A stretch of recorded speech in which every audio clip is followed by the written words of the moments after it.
faut toujours croire en son succès, même quand c'est difficile. C'est Viviane de Moreau. J'ai constitué Marjac avec Ulrike, qui est une amie de très très longue date.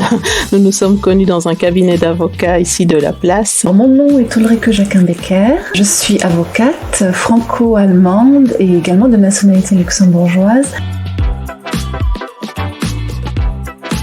C'était d'être fermière, d'avoir une ferme, d'élever des vaches, des poules, d'avoir une cuisine avec des rideaux rouges, de faire mon beurre et d'avoir un énorme potager pour nourrir les gens du village. Moi, c'était la diplomatie. Je rêvais, quand j'avais 16 ans, de pouvoir changer le monde en négociant des conventions de paix entre les nations. Je reste attirée par la nature et par les choses de la terre, et donc je crois qu'en plan B, ça resterait toujours être agricultrice. Mon job de rêve, je le fais. L'internationalité, la cohérence, un parcours choisi avec beaucoup de réflexion. Se battre, accéder à ce que l'on veut dans sa vie et puis mettre tout en place pour y arriver. Le droit n'a pas été, à l'âge de 17-18 ans, un choix pour moi. C'est plutôt quelque chose qui m'a été imposé. J'ai fait le droit pour de mauvaises raisons, puisque je voulais devenir diplomate et qu'il n'y avait pas d'études de diplomatie en Belgique. J'ai choisi le droit, que je ne pensais pas du tout aimer. Et puis finalement, la révélation, c'est que j'ai beaucoup aimé, en fait.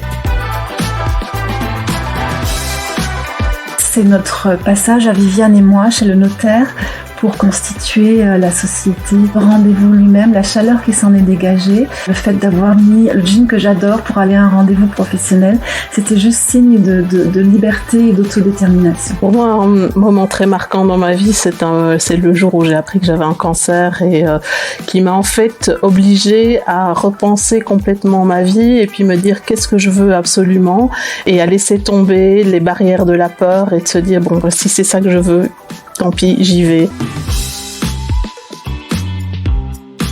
Facile, les enfants et la famille. Et Marjac.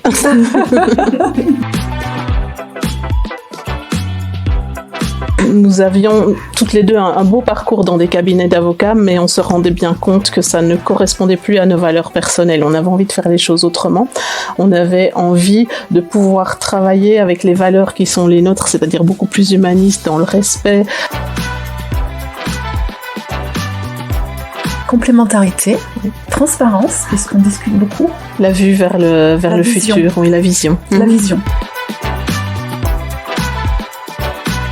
Complètement.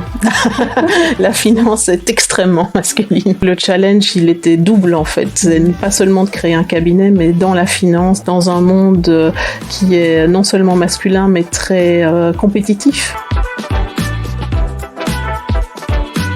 J'ai été discriminée à plusieurs reprises, notamment à un congé de maternité, où mon patron à l'époque m'a clairement dit que j'avais fait un choix de vie. Effectivement, on est discriminé. Je pense qu'à chaque enfant, on perd 2 ans de carrière, mais aussi en tant que femme, on paraît peut-être plus vulnérable, on nous voit moins dans des postes à responsabilité.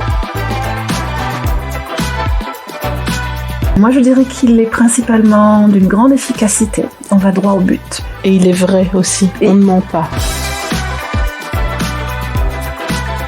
Pour moi, c'est quelqu'un qui donne vraiment une vision, qui donne envie de travailler, qui donne envie de suivre avec une perspective qui peut être très motivant aussi.